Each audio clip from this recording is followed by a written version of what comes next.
Good morning বন্ধুরা, welcome to our channel মিতুতানিস lifestyle. সবাইকে অনেক অনেক শুভেচ্ছা। আজকের এই ব্লগটি আমি শুরু করলাম। সকালবেলায় ক্ষেতের এদিকে চলে আসলাম, আর এসেই দেখতে পেলাম কত ধরনের শাকসবজির ফুল। আমরা তো এতদিন শুধু ফুল গাছই দেখেছি, কিন্তু এই যে সবজির গাছেও যে অনেক ধরনের ফুল হয় সেটা কিন্তু আমরা অনেকেই দেখি জানি, কিন্তু এতটা যে সুন্দর হয় আমরা কিন্তু গভীরভাবে কখনো ওটা লক্ষ্য করি না। তো আজকে আমি আমার এই সুন্দর শাকসবজি বাগানের ফুলগুলি ক্যামেরাবন্দি করে তোমাদের একটুখানি শেয়ার করলাম। যাই হোক, বেশি কথা না বলি, তোমরা এই সুন্দর সিনগুলো উপভোগ করতে থাকো।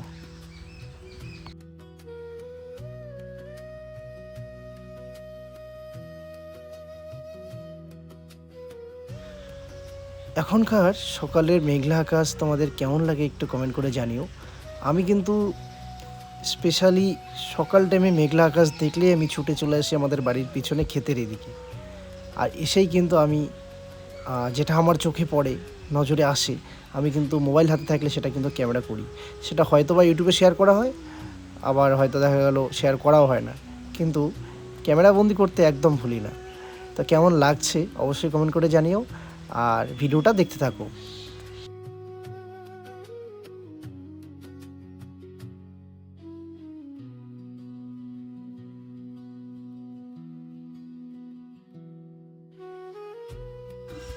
ছোটোবেলা থেকেই এই সাদা ফুলটিকে আমরা সাদা ফুল বলেই চিনি বা জানি। খুব সুন্দর করে এত ফুল ফুটেছে, আজকে আমি সেটা দেখে লোভ সামলাতে পারলাম না, মানে ক্যামেরাবন্দি করতে ভুললাম না।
কেউ কিছু বললে আমি সহজে না কথা বলতে পারি না।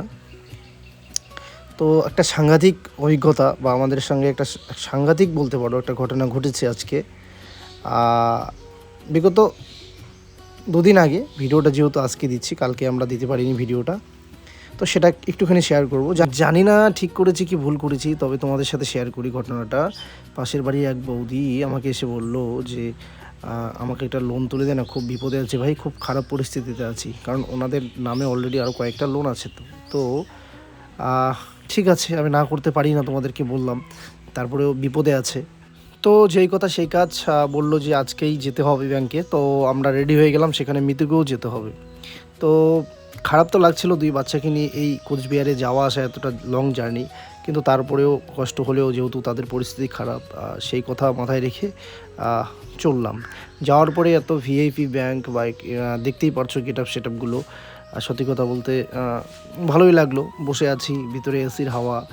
এবার আমার ছেলের যে কিছুদিন আগে একটা ঘটনা ঘটে, একটা না সরি দুটো ঘটনা ঘটে এক মাসের ভিতরেই। তোমরা জানো যে দুটো ঘটনার মধ্যেই দুটো সেলাই পড়ে। তো এবার না, ও কী হয়েছে, যখন আমরা কোথাও এরকমভাবে কোথাও যাই, কোনো দোকান বা কোনো নতুন বাড়িতে ঢুকি, তখন ও কান্নায় অস্থির হয়ে যায়। তো তেমনটাই এখানে আসার পরে ও একেবারে কান্নায় অস্থির, ভেবেছে যে আমরা আবার ওকে সেলাই করব। আমি জানি না এতটুকু বাচ্চা কী বোঝে, আবার ভেবেছে যে ডাক্তারের কাছে নিয়ে আসছি। ও একদম শুরুর থেকেই কান্না করছে। তারপরে মাঝখানে চকলেট দিয়ে চুপ করে রেখেছি, কিন্তু দেখা যাচ্ছে যে আবার একটু একটু করে কান্না করছে। তো আমি কিন্তু কোলে একবার নিয়ে বাইরে আসছিও, আবার ভিতরেও যাচ্ছি। তো এরপরেও ওই কিছু স্টাফ দু একজন মানে আনকমফোর্টেবল ফিল করছে। আমি বুঝতে পারছি তারা অনেক স্ট্রেস, অনেক চাপে থাকে।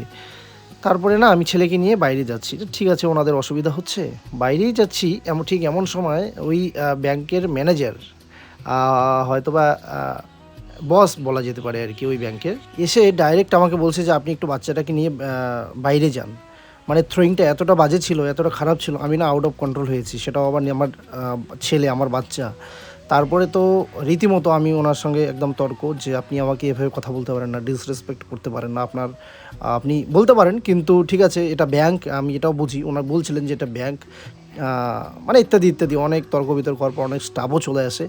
এসে মানে আমার খারাপটা লাগার কথা হচ্ছে যে হ্যাঁ আপনি বলতেই পারেন আমাকে, কিন্তু থ্রোয়িংটা, কথা বলার যে একটা টোন সেটা আলাদা একটু হওয়া দরকার ছিল, সেটা একটু মানবিকতা তার মধ্যে থাকা দরকার ছিল, বা বুঝতেই পারো যেহেতু একটা বাচ্চা, সে তো বোঝে না। তো আমারও রাগ উঠে গেছিলো, আমি অনেক কিছু বলেছি, মানে অনেক তর্ক বিতর্ক হয়, অনেক স্টাফ চলে আসে।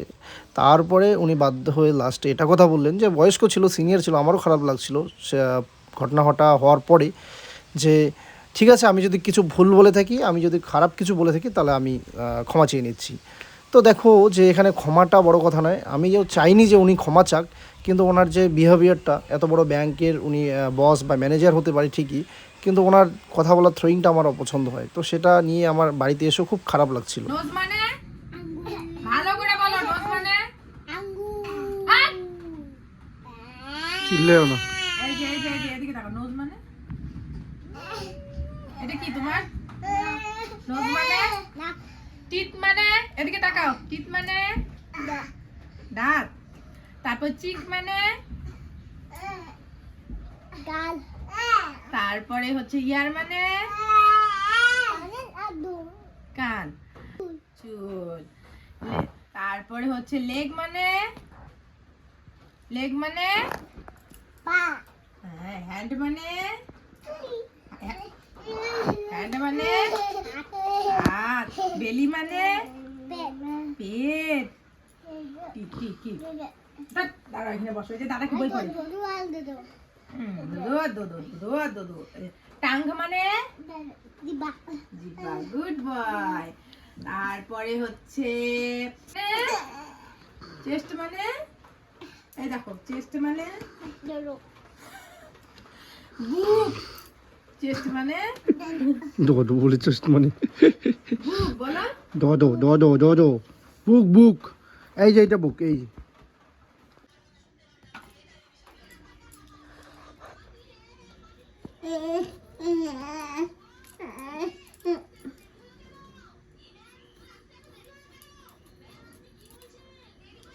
গুড মর্নিং বন্ধুরা, এখন সকাল 9টা বাজে। এদিকে আমি ভাত হচ্ছে, এদিকে যে মাছের ঝোল করব ঝিঙা দিয়ে, আর করলা ভাজা করব। মিথিলের জ্বর, তার জন্য কারো কোলে যায় না। কারো কোলে বলতে ওই বাবা আর ওর বাবা আর ওর ঠাকুরদাদা ছাড়া তো এমনি তো কারো কোলে যাইতেই চায় না আর কি। কোনো মানে জেঠিমাদের বাড়িতে অল্প দিয়ে আসবো, বা ওই সামনের বাড়িতে দিয়ে আসবো, যাবে না ওই দুইটা মানুষকে ছাড়া। তো আজকে আবার ওই দুইটা মানুষের কাছেও যায় না, তো সেই জন্য এই যে এইভাবেই কাটতেছি, ওকে কোলে নিয়ে নিই। কোনো খেলার জিনিস দিয়ে রাখছি, দেখো এই যে এখানে ব্রাশ, ওই ঘরে অনেক খেলার জিনিস, ও খেলে না।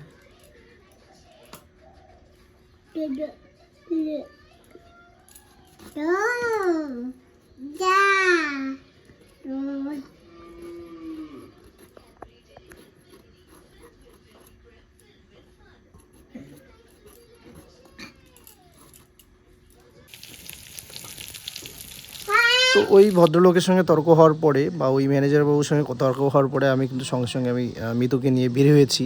তোমরা কিন্তু দেখেছো, ভিডিওতে আমি শেয়ার করেছি। তো বের হওয়ার পরে আমি ভেবেছিলাম যে লোনের আমার প্রয়োজন নেই। হ্যাঁ, অ্যাকচুয়ালি তো আমার প্রয়োজন নেই, আমি তো গেছিলাম এক বৌদির জন্য পাশের বাড়ি, কিন্তু তারপরে ভাবলাম ওনার তো প্রয়োজন আছে। তো তারপরে আবার বাইরে এসে কিছুক্ষণ থাকার পর ওনারা বাইরে চলে আসে, মানে বৌদিটা। তো বললো যে আর 1 মিনিট লাগবে কাজ করতে, তারপরেই হয়ে যাবে লোন অ্যাপ্রুভ। তারপরে মিতু আবার ছেলেকে নিয়ে যায়, ছোটো ছেলেকে। আসলে ছোটো ছেলেই বেশি কান্না করছিল, তোমাদেরকে তো বললামই, ও ভয় পায় আসলে। তারপরে গিয়ে কাজটা কমপ্লিট করে আসে। তারপরে আবার ওনাকে বলছিল যে আপনি ওই রুমে যান, ওখানে গিয়ে বসে থাকেন। মানে তারপরে যথেষ্ট ভদ্র ব্যবহার দেখিয়েছে আর কি। তো আমি এটা চাইনি, দেখো যে একটা বয়স্ক মানুষ, সে আমার কাছে ক্ষমা চাক, আমি তাতে গর্ব ফিল করব, আমি তাতে মহান নিজেকে ভাববো, এটা কখনো চাইনি। কিন্তু ওনাকে এটা ভাবতে হতো যে একটা ছোটো বাচ্চা, সে তো বোঝে না, সে তো কান্না করতেই পারে। আমি তো চেষ্টাও করছি যে সেটা তার হচ্ছে কান্না বন্ধ করার জন্য। কিন্তু যাই হোক, আমারও বাড়িতে এসে খারাপ লাগলো যে আমার কাছে ক্ষমা চাইলো, তো এটাও আমার কাছে ভালো লাগছিল না, কারণ আমিও দিন শেষে মানুষ।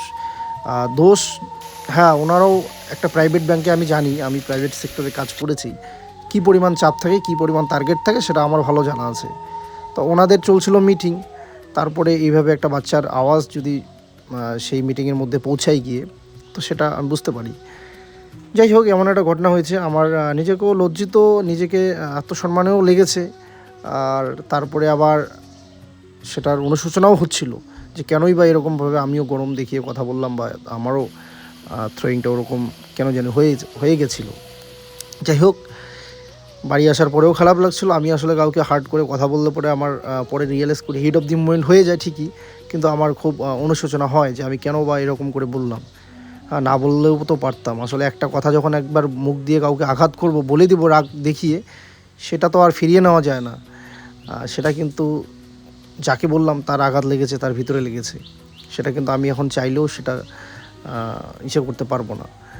এই হচ্ছে বিষয়।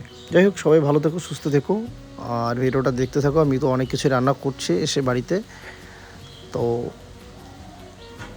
তোমরা দেখতে থাকো।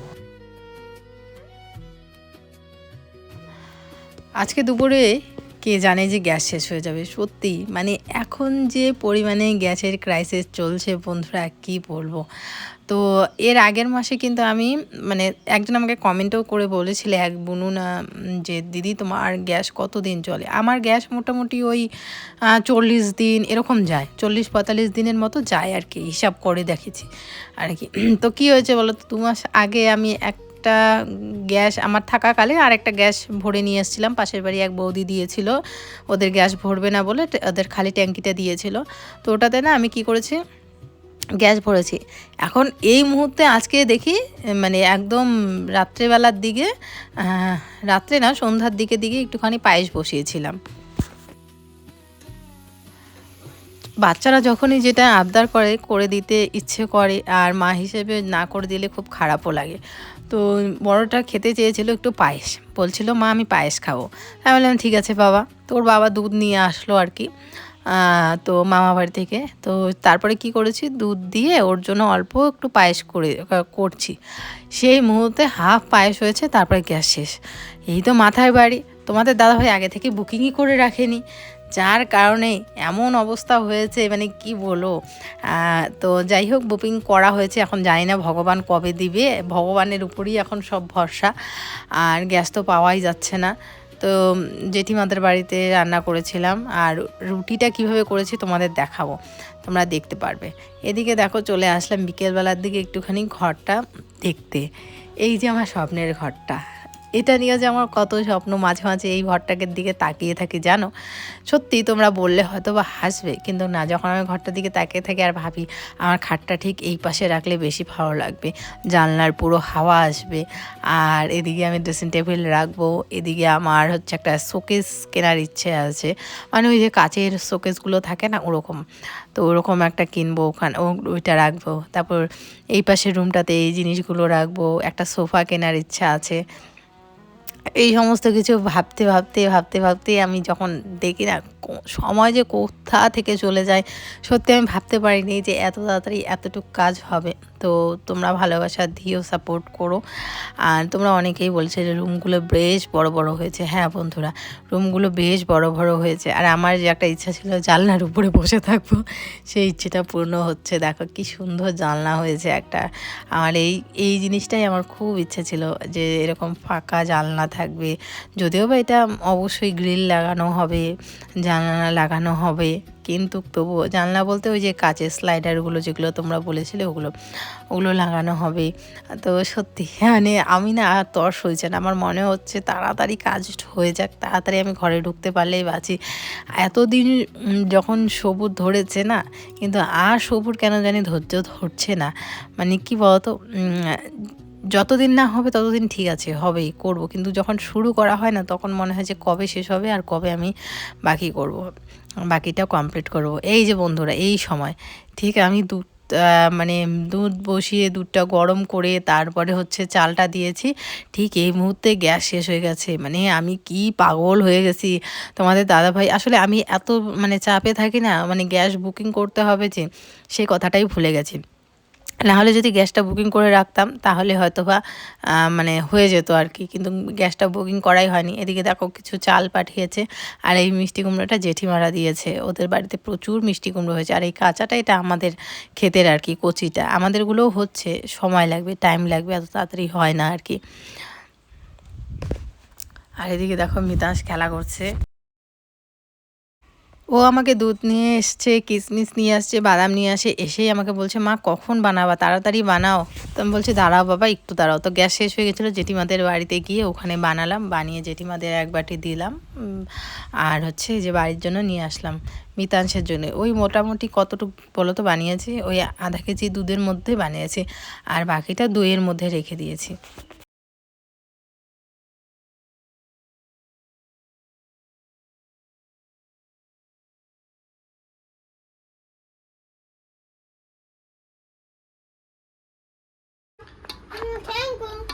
Thank you. তোমার পছন্দ হয়েছে? তাইলেই হবে, আর কিছু না। খাও।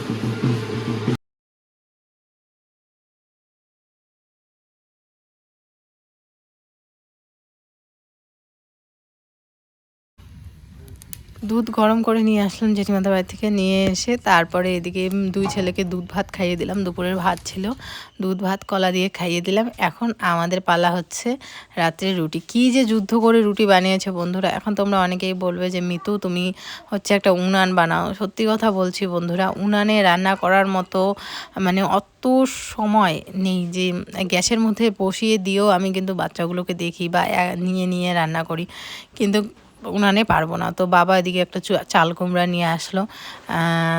তো সত্যিই বলছি উনানে রান্না করতে একদমই খুবই অসুবিধা হবে, তো সেই জন্যই কিন্তু গ্যাসে রান্না করি। আর না হলে কিন্তু আমি উনানে রান্না করতে পারি। বিয়ের পর কিন্তু আমি উনানেই রান্না করেছিলাম এখানে এসে, কিন্তু এই বাচ্চা হওয়ার পর থেকে আর আমি উনানে রান্না করি না, করলেও খুব অসুবিধা হয় আর কি। তো এদিকে দেখো রুটিগুলো কি অবস্থা হচ্ছেই না। এভাবে কি রুটি করা যায়? কোনোটাই ফুলছে না, ওই মোটামুটি হচ্ছে ওই